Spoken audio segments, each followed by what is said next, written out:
Hello viewers, welcome to the grow Telugu YouTube channel. మనం కష్టపడి సంపాదించుకునే డబ్బు ఎక్కడో ఒక చోట ఇన్వెస్ట్మెంట్స్ పెట్టుబడి చేసినట్టయితే అక్కడి నుంచి ఎక్కువగా ఆదాయం అనేది రావాలని అందరూ అనుకుంటాము. సో దీనికోసమే వివిధ రకాల ఆప్షన్స్ అనేవి మనకి లభిస్తాయి. అందులోని మనందరికీ కూడా తెలిసిందే మ్యూచువల్ ఫండ్స్ అనే ఈ ఆప్షన్ అనేది ఒక మంచి ఎంపిక. డిసెంబర్ 6, 2023 నాటికి 23 స్మాల్ క్యాప్ కంపెనీస్ యొక్క 1 year యావరేజ్ రిటర్న్ ప్రకారంగా మనం కానీ తీసి చూస్తే 32.68% రిటర్న్స్ని ఇచ్చినాయి. అండ్ అదే డేట్కి ఒక 30 లార్జ్ క్యాప్ స్టాక్స్ని కానీ తీసి చూస్తే 15% వరకు 1 year యావరేజ్ రిటర్న్ ఇస్తే, అండ్ ఇంకొక 28 మిడ్ క్యాప్ స్టాక్స్ అనేవి కలిపి ఒక 28% వరకు రిటర్న్ ఇచ్చినాయి. అరే, వింటుంటే చాలా బాగుంది కదా, అంటే చాలా ఎన్నో రెట్లు ఎంతో ఎక్కువగా ఆదాయం అనేది వస్తుంది. కాకపోతే మీ ప్రతి ఒక్కరికి సరిపోయినట్టుగా ఒక మ్యూచువల్ ఫండ్ని ఎంచుకునే తీరేంటి? 2-3 మ్యూచువల్ ఫండ్ స్కీమ్స్ ఉన్నాయి. అయితే దీని మధ్యన ఎలాగా ఒక వ్యత్యాసం కంపారిజన్ అనేది చెయ్యాలి, ఎలా పర్ఫామ్ చేస్తున్నాయి, లేకపోతే రిస్క్ ఎంత ఉంది, లేకపోతే కాస్ట్ ఎలాగుంది. సో ఇవన్నీ చేయాలి అని అంటే ఒక మ్యూచువల్ ఫండ్ స్కీమ్ని తీసుకుని ఈరోజు నేను ఆ ఫండ్ గురించి పూర్తిగా రివ్యూ అంటే అనాలిసిస్ అనేది ఈ వీడియో ద్వారా మీ ముందుకు తీసుకురావడం జరుగుతుంది. అయితే ఈ పూర్తిగా ఈ మ్యూచువల్ ఫండ్ యొక్క రివ్యూ తర్వాత రేపొద్దున మీరు కానీ ఒక మ్యూచువల్ ఫండ్ స్కీమ్ని ఎంచుకోవాలి అని అనుకుంటే ఏ పరంగా ఏ విషయాలని ఏ పర్టికులర్ పాయింట్స్ని చాలా క్షుణ్ణంగా పరిశీలించాలి అనే ఒక ఐడియా అనేది మీకు లభిస్తుంది. అయితే ఈరోజు నేను మాట్లాడబోయేది Nippon India mutual fund house అందించిన స్మాల్ క్యాప్ ఫండ్ గురించి. సో ఇంకెందుకు కలిసి వెళ్ళిపోదాం ఆ వీడియోలోకి. కానీ వీడియోలోకి వెళ్ళడానికన్నా ముందు తెలుసు కదా, మీరు కానీ ఇంకా మా గ్రో తెలుగు యూట్యూబ్ ఛానల్కి సబ్స్క్రైబ్ చేసుకున్నట్టయితే బెల్ ఐకాన్ని వెంటనే క్లిక్ చేయండి. ఎందుకంటే ఎంతో ఇంపార్టెంట్ ఇన్ఫర్మేటివ్ కంటెంట్తో ఎప్పటికప్పుడు మేము ముందుకు వస్తూనే ఉంటాం. నేను సిఏ హిరణ్మయి అండ్ ఈరోజు మనం చూడబోయేది Nippon India small cap fund యొక్క పూర్తి రివ్యూ గురించి.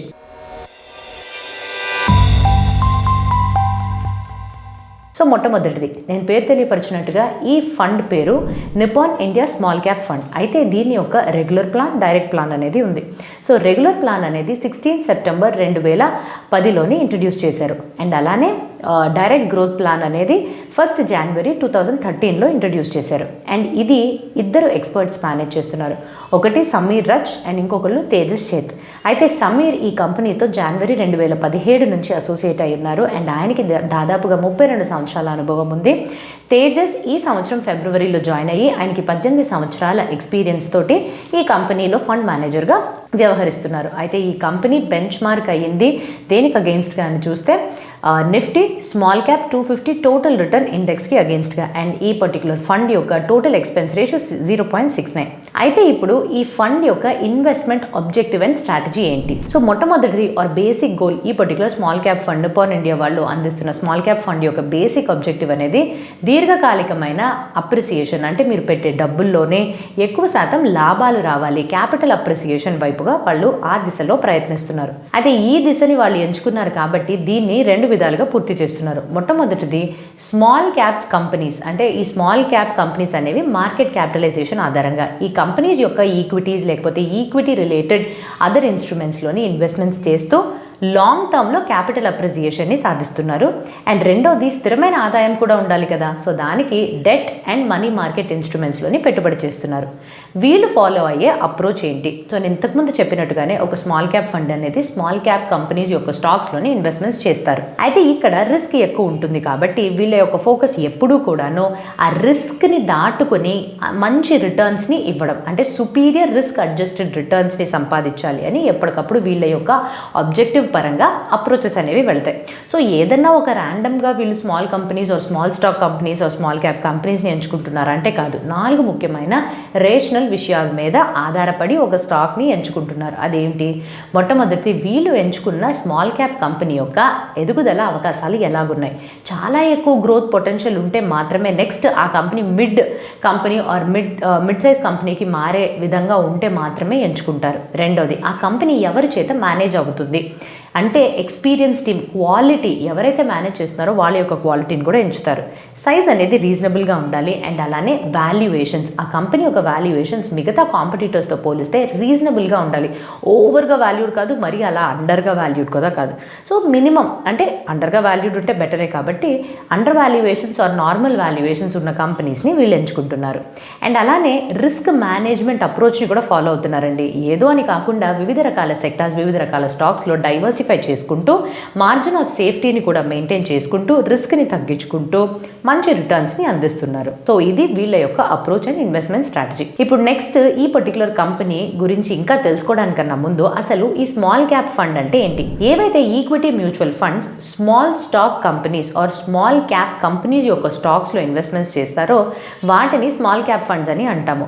అయితే ఈ స్మాల్ స్టాక్స్ ఏంటి ఆర్ ఈ స్మాల్ క్యాప్ అనేది ఏంటో ఇప్పుడు తెలుసుకుందాం. దానికన్నా ముందు ఈ small cap companies or small cap mutual funds అనే వాళ్ళ యొక్క టోటల్ అసెట్స్లోని 65% మినిమం స్మాల్ క్యాప్ కంపెనీస్ యొక్క స్టాక్స్లోనే ఇన్వెస్ట్మెంట్ చేయాలి అని సెబీ వాళ్ళు తీసుకొచ్చిన రెగ్యులేషన్. అయితే 2017లోనే సెబీ వాళ్ళు మ్యూచువల్ ఫండ్ స్కీమ్స్ని మళ్ళీ రీకేటగరైజ్ చేసి కొన్ని డెఫినేషన్స్ అనేవి ఇంట్రడ్యూస్ చేయడం వల్ల అసలు large cap companies, mid cap companies and small cap companies అంటే ఏంటి, మన దేశం యొక్క స్టాక్ ఎక్స్చేంజెస్ పైన మార్కెట్ క్యాపిటలైజేషన్ ఆధారంగా కంపెనీస్ యొక్క ర్యాంకింగ్ బట్టి లార్జ్ క్యాపా, మిడ్ క్యాపా, స్మాల్ క్యాపా అని తెలుస్తుంది. సో ఏవైతే కంపెనీస్ 1 to 100 లోపు ఉంటాయో వాళ్ళ మార్కెట్ క్యాపిటలైజేషన్ ఆధారంగా అవి లార్జ్ క్యాప్ కంపెనీస్ కింద క్లాసిఫై అవుతాయి. నెక్స్ట్ 101 నుంచి 250th పొజిషన్ మధ్యలో ర్యాంకింగ్ అనేది వస్తుంది, అది మిడ్ క్యాప్ కంపెనీస్ అవుతాయి. అండ్ లాస్ట్ది 250 తర్వాత మార్కెట్ క్యాపిటలైజేషన్ ఆధారంగా 250 తర్వాత ర్యాంకింగ్ పొందే అన్ని కంపెనీస్ కూడా స్మాల్ క్యాప్ కంపెనీస్ కింద వస్తాయి. సో ఈ 250 తర్వాత ఉండే ర్యాంకింగ్స్ కంపెనీస్లోని ఈక్విటీ మ్యూచువల్ ఫండ్స్ ఎవరైతే ఇన్వెస్ట్ చేస్తారో వాళ్ళు స్మాల్ క్యాప్ మ్యూచువల్ ఫండ్స్ కింద పిలువబడతారు. అండ్ నేను ఈరోజు రివ్యూ చేసి ఈ వీడియో ద్వారా తెలియపరుస్తుంది కూడా Nippon India small cap fund. So ఇప్పుడు అర్థమైంది కదా, ఈ పర్టికులర్ ఫండ్ 65% వాళ్ళ యొక్క టోటల్ అసెట్స్ని స్మాల్ క్యాప్ కంపెనీస్ యొక్క ఈక్విటీస్లోని ఇన్వెస్ట్ చేయాల్సి వస్తుంది. ఇప్పుడు ఈ కంపెనీకి సంబంధించిన పోర్ట్ఫోలియో మిక్స్ ఎలాగుందని తెలుసుకుందాం. సో నేను ఇప్పుడు వరకు చెప్పినట్టుగానే మినిమం 65% అనేది వీళ్ళకి ఈక్విటీ ఇన్స్ట్రుమెంట్స్లో ఉండాలి కదా. సో 30th నవంబర్ 2023 కల్లా ఈ పర్టికులర్ కంపెనీ యొక్క పోర్ట్ఫోలియో మిక్స్ ఆర్ ఫండ్ యొక్క పోర్ట్ఫోలియో మిక్స్ కానీ చూస్తే 96.26% ఈక్విటీస్లో ఉంది. అండ్ దాంట్లో కూడా 15% large cap companies, 15% mid cap companies and మిగిలిన 70% అనేది స్మాల్ క్యాప్ కంపెనీస్ యొక్క స్టాక్స్లో ఇన్వెస్ట్ చేయబడింది. అండ్ మిగిలిన 3.74%ని క్యాష్ రూపంలో హోల్డ్ చేస్తున్నారు. అయితే ఈ క్యాష్ హోల్డింగ్స్ అనేవి గత 12 నెలలు అంటే నవంబర్ 2022 నుంచి 2023 వరకు కానీ కంపేర్ చేసి 12 నెలలకి చూస్తే చాలా స్టాండర్డ్గా కన్సిస్టెంట్గా అదే క్యాష్ని మెయింటైన్ చేస్తున్నారు, దాదాపుగా అదే పర్సెంటేజ్. హైయెస్ట్ అనేది ప్రెజెంట్గా 3.74% ఉంది కదా, అదే హైయెస్ట్. అండ్ లోవెస్ట్ అనేది వీళ్ళు జూలై 2023లోని 2.6% దగ్గర చూశారు. నెక్స్ట్ ఈ కంపెనీకి ఆర్ ఈ పర్టికులర్ ఫండ్కి సంబంధించిన స్నాప్షాట్ అనేది తెలుసుకుందాం. సో మొట్టమొదటిది అసెట్స్ అండర్ మేనేజ్మెంట్ 41,018,000 crores వీళ్ళు అసెట్స్ అండర్ మేనేజ్మెంట్ కింద మేనేజ్ చేస్తున్నారు. ఎగ్జిట్ లోడ్ 1 month వాళ్ళ యొక్క యూనిట్స్ అలాట్ అయిన తర్వాత 1 month లోపల కానీ మీరు రిడీమ్ చేసుకుని ఆర్ బయటికి రావాలి అని అనుకుంటే 1% ఎగ్జిట్ లోడ్ అనేది పే చేయాల్సి ఉంటుంది. అండ్ వీళ్ళు నిఫ్టీ స్మాల్ క్యాప్ 250 TRIకి బెంచ్ మార్క్ అయి ఉన్నారు. సో ఈ పర్టికులర్ ఫండ్ యొక్క పోర్ట్ఫోలియో టర్న్ ఓవర్ రేషియో 0.19. అసలు పోర్ట్ఫోలియో టర్న్ ఓవర్ రేషియో అంటే ఏంటి? ఆ పోర్ట్ఫోలియోలో ఏవైతే హోల్డింగ్స్ ఫండ్ మేనేజర్స్ ద్వారా ఎన్నిసార్లు కొనబడుతున్నాయి, ఎన్నిసార్లు అమ్మబడుతున్నాయి అనే రేషియోని కొలవడానికి ఈ పోర్ట్ఫోలియో టర్న్ ఓవర్ రేషియో అని లెక్క పెడతారు. అయితే ఈ పోర్ట్ఫోలియో టర్న్ ఓవర్ రేషియో అని లెక్కించేటప్పుడు ఇక్కడ మనం కానీ ఈ ఫండ్కి స్పెసిఫిక్గా చూస్తే 19% ఉంది. అంటే ఇది చాలా తక్కువ. అంటే ఎప్పటికప్పుడు దాదాపు కొంతమంది ఫండ్ మేనేజర్స్ వాళ్ళ ఫండ్ని మేనేజ్ చేస్తూ ఎప్పటికప్పుడు మార్పులు చేర్పులు చేస్తూ ఉంటారు కదా, దానికి విభిన్నంగా వీళ్ళు చాలా స్టాండర్డ్గా కన్సిస్టెంట్గా అదేలాంటి పోర్ట్ఫోలియో, అదేలాంటి స్టాక్స్, అదేలాంటి సెక్టార్స్లో ఇన్వెస్ట్మెంట్ని దాదాపుగా మెయింటైన్ చేస్తున్నారు. అండ్ అలానే కూడా ఈ కంపెనీ ఒక కేటగిరీ యావరేజ్ టర్న్ ఓవర్ రేషియోని పోల్చి చూస్తే మిగతా వాళ్ళ కంపెనీస్ తోటి 127.24% ఉంది. సో ఈ category average turn over ratio అంటే ఏంటి? సో ఎవరైతే పోటీదారులు ఈ కంపెనీ లాగే పియర్స్ అని అనబడతారో అదే పర్టికులర్ సెక్టార్లోనే వాళ్ళతో పోల్చి చూసినట్టయితే వీళ్ళు స్టాండర్డ్గా అతి ఎక్కువ కాలానికి అదే హోల్డింగ్స్ని పెట్టుకున్నారంట. సో అది అంతేలాగా పెట్టుకున్న ఆ స్టాక్స్ యొక్క క్లాసిఫికేషన్ ఏంటి? సో నెక్స్ట్ మనం ఇప్పుడు తెలుసుకోపోయేది పోర్ట్ఫోలియో అనాలిసిస్. అంటే టాప్ 5 స్టాక్స్, అసలు ఏ కంపెనీస్కి సంబంధించిన స్టాక్స్ని అంతే ఇదిగా స్టాండర్డ్గా కన్సిస్టెంట్గా మెయింటైన్ చేస్తూ ఇంత మంచి రిటర్న్స్ని తీసుకొస్తారని చూద్దాం. 30th నవంబర్ 2023 నాటికల్లా ఈ పోర్ట్ఫోలియోకి సంబంధించి 197 స్టాక్స్లోని ఇన్వెస్ట్మెంట్స్ అనేవి జరిగినాయి. టాప్ 10 స్టాక్స్ నుంచి దాదాపు 15.67% వాళ్ళ టోటల్ అసెట్స్కి కాంట్రిబ్యూషన్ అనేది వస్తుంది. అండ్ అలానే నవంబర్ 2023లో కానీ తీసి చూస్తే హైయెస్ట్ వెయిటేజ్ ఆధారంగా చూస్తే tube investments India limited. So ఈ పర్టికులర్ కంపెనీ 2.68% ఎక్స్పోజర్ తోటి హైయెస్ట్ వెయిటేజ్తో నిలిచింది. అలానే ఈ డేటాని మార్చ్ 2023తో కానీ కంపేర్ చేసి చూస్తే ఈ 6 నెలలు వ్యవధిలో కానీ చూసినట్టయితే అదే రకమైన స్టాక్స్ అదే స్టాక్స్ అక్కడ కూడా ఉన్నాయి. కాకపోతే ఈసారి నవంబర్లో యాడ్ అయినవి మాత్రం Apar industries and BHEL stocks మాత్రమే యాడ్ అయినాయి. గత నవంబర్ 2022 నుంచి 23 మధ్యలో కానీ మనం పోల్చి చూస్తే tube investments of India limited వీళ్ళ యొక్క రేషియో వీళ్ళ యొక్క హోల్డింగ్స్ అనేది తగ్గించారు. 3.81% నుంచి ప్రెసెంట్ 2.68%కి. అపార్ ఇండస్ట్రీస్ యొక్క షేర్స్ పెంచారు 0.8 నుంచి 1.52%కి. దీన్ని తప్పితే KPIT technologies and HDFC banks యొక్క హోల్డింగ్స్ని అలాగే రీటైన్ చేశారు.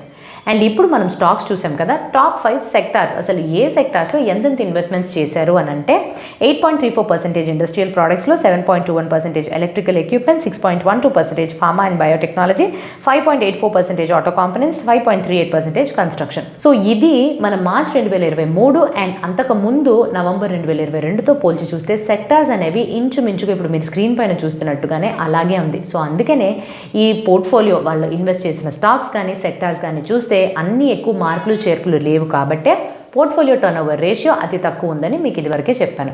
అయితే ఈ ఫండ్ యొక్క రిస్క్ ఎలాగుంది?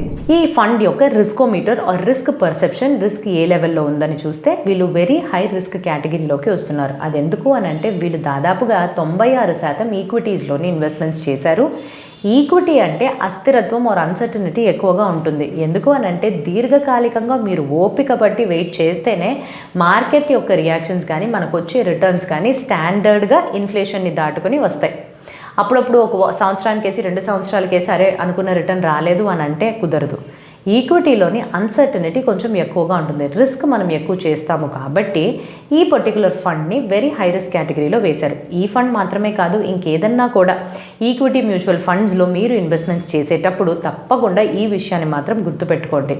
ఓపికగా ఉండాలి. అండ్ అలానే దేనికన్నా మీరు రిస్క్ ఎక్కువ తీసుకోగలిగితేనే ఇటువంటి వాటికి అండ్ దీర్ఘకాలికంగా పెట్టుకునేలా ఉంటే మాత్రమే ఆ పర్టికులర్ ఫండ్లోకి మీరు ఇన్వెస్ట్మెంట్స్ చేయాలి. పర్ఫార్మెన్స్ వైజ్గా మనం చూద్దాము. సో జనవరి 2013లోని డైరెక్ట్ గ్రోత్ ప్లాన్ ఇంట్రడ్యూస్ చేశారు కదా, అప్పుడు కానీ మీరు 1 lakh రూపీస్ ఇన్వెస్ట్మెంట్ చేసినట్టయితే ఈ రోజు కల్లా దాని యొక్క విలువ 14 లక్షల కింద మారేది. అంటే యాన్యువల్ రిటర్న్ 27.01%. అండ్ అది కూడా లాస్ట్ 3 years యొక్క యావరేజ్ రిటర్న్ కానీ మనం లెక్కించి చూస్తే దాదాపుగా 41.90%. అంటే అంత హై రిస్క్ కేటగిరీలో ఉంది కాబట్టి అంతేలాగా హై రిటర్న్స్ అనేవి వచ్చి జస్టిఫై చేసుకున్నాయి. సో ఇది ఈ పర్టికులర్ ఫండ్ యొక్క పర్ఫార్మెన్స్. ఇప్పుడు ఈ పర్టికులర్ ఫండ్ని వీళ్ళ యొక్క బెంచ్ మార్క్ ఏదైతే ఉందో దానికి అగెయిన్స్ట్గా ఎంత రిటర్న్స్ ఇచ్చాయని మనం కంపేర్ చేసి చూద్దాం. సో 1 year, 3 year, 5 year ఈ 3 టైం ఫ్రేమ్స్ తీసుకున్నాం. అంటే తాత్కాలికంగా దీర్ఘకాలికంగా అసలు ఎలా పర్ఫామ్ చేసినాయని ఇండెక్స్తో పోల్చుదాం. సో మొట్టమొదటిది ఫస్ట్ 1 year కేటగిరీలోని ఫండ్ 38.40 ఇస్తే బెంచ్ మార్క్ 38.24 మాత్రమే ఇచ్చింది. 3 years యావరేజ్కి వచ్చినట్టయితే బెంచ్ మార్క్ 34% ఇస్తే ఈ ఫండ్ వాళ్ళు 40.95% ఇచ్చారు. 5 years యావరేజ్లో చూస్తే ఈ బెంచ్ మార్క్ వాళ్ళు 22.06% ఇస్తే ఈ పర్టికులర్ ఫండ్ 27% వరకు ఇచ్చారు. బెంచ్ మార్క్తో పోలిస్తే మొత్తం అవుట్ పర్ఫామ్ చేసేసి బెంచ్ మార్క్ని దాటేసిందని మనకు అర్థమైంది. అయితే ఈ కంపెనీ యొక్క ఈ పర్టికులర్ ఫండ్ యొక్క పోటీదారులతో ఇప్పుడు పోల్చి చూద్దాం. పోటీదారుని కూడా short term and long term time ఫ్రేమ్స్లోని అవుట్ పర్ఫామ్ చేసిందిగా తెలుస్తుంది. అండ్ అలానే ఈ పర్టికులర్ ఫండ్ యొక్క ర్యాంకింగ్ ప్రకారంగా కానీ చూస్తే 1 year టైం ఫ్రేమ్లో 7th ర్యాంకింగ్, 3 year టైం ఫ్రేమ్లో 2nd ranking and 5 year time ఫ్రేమ్లో 2nd ర్యాంకింగ్. సో ఇవన్నీ పర్ఫార్మెన్సెస్ని చూసి అరే వెంటనే మనం జంప్ చేసి ఇది చేసేద్దామని అనుకోవడానికన్నా ముందు రిస్క్ అనేది ఎక్కువగా ఉంటుంది. సో ఈ రిస్క్ని దాటుకుంటూ మనకి రిటర్న్స్ వస్తున్నాయా లేదా, అసలు రిస్క్ని ఎలా కొలవాలి, మార్కెట్లో మిగతా వాళ్ళతో పోల్స్తే ఈ ఫండ్ యొక్క రిస్క్ ఎలాగుంది, ఇవన్నీ తెలుసుకోవడానికి కొన్ని ముఖ్యమైన రేషియోస్ గురించి చెప్తా. మొట్టమొదటిది స్టాండర్డ్ డీవియేషన్. అసలు ఈ పోర్ట్ఫోలియోకి మొత్తం రిస్క్ అనేది ఎంత ఉంది అని కొలవడానికి స్టాండర్డ్ డీవియేషన్ని వాడతారు. ఈ కంపెనీ యొక్క స్టాండర్డ్ డీవియేషన్ 15.98. రెండవది బీటా. మార్కెట్లో ఎంత రిస్క్ ఉంది దానితో పోలిస్తే ఈ ఫండ్ది ఎంత ఉంది. సో 1 కన్నా తక్కువ ఉంటే మార్కెట్ కన్నా తక్కువ రిస్క్లో ఫండ్ ఆపరేట్ చేస్తుందని. సో వీళ్ళ యొక్క బీటా వాల్యూ 0.8 అంటే మార్కెట్ రిస్క్ కన్నా వీళ్ళు తక్కువ రిస్క్లోని ఆపరేట్ చేస్తున్నారని. అండ్ మూడోది షార్పే రేషియో. సో ఈ షార్పే రేషియో ద్వారా ఏమర్థమవుతుంది, 1 unit ఆఫ్ రిస్క్ తీసుకోవడానికి ఎంత ఎక్సెస్ రిటర్న్ని సంపాదిస్తున్నాం, యాక్చువల్ రిటర్న్ కన్నా ఎక్సెస్ రిటర్న్ని సంపాదిస్తున్నాం. సో ఆ పరంగా షార్పే రేషియో చూస్తే ఈ ఫండ్కి 0.53 అంటే 1 unit ఆఫ్ రిస్క్కి 0.53 times ఎక్సెస్ రిటర్న్స్ని ఈ పర్టికులర్ ఫండ్ ఇస్తున్నారని. సో ఇదండి పూర్తిగా Nippon India small cap fund యొక్క రివ్యూ. సో అసలు ఎప్పుడు వచ్చింది, ఎవరు మేనేజ్ చేస్తున్నారు, ఏంటి ఈ కంపెనీ యొక్క ఎక్స్పెన్స్ రేషియో కానీ ఆర్ టర్న్ ఓవర్ రేషియోస్ కానీ ఎలాగున్నాయి, పర్ఫార్మెన్స్ పరంగా ఎలాగుంది, అండ్ దాన్ని మనం బెంచ్ మార్క్ అండ్ వీళ్ళ పోటీదారులతో కూడా కంపేర్ చేసి చూసి రిస్క్ని కూడా ఎలా కొలవాలని తెలుసుకున్నాం కదా. సో ఐ హోప్ ఈ పర్టికులర్ వీడియో మీకు యూస్ఫుల్గా ఉంటుంది అని అనిపిస్తూ, ఇంకా మంచి వీడియోతో మీ ముందుకు రావడానికన్నా ముందు have happy and safe investing. Educational content కోసం మాత్రమే వీడియోని మీ ముందుకు తీసుకొచ్చామండి. ఎటువంటి రికమెండేషన్స్ అయితే మేము ఇవ్వడం లేదు. సో ఈ పర్టికులర్ ఫండ్లోకి మీరు ఇన్వెస్ట్మెంట్స్ చేయాలన్నో లేకపోతే ఉంటే మీరు అమ్మేసుకోవాలనే రికమెండేషన్స్ ఈ వీడియో ద్వారా ఇవ్వడం జరగట్లేదు.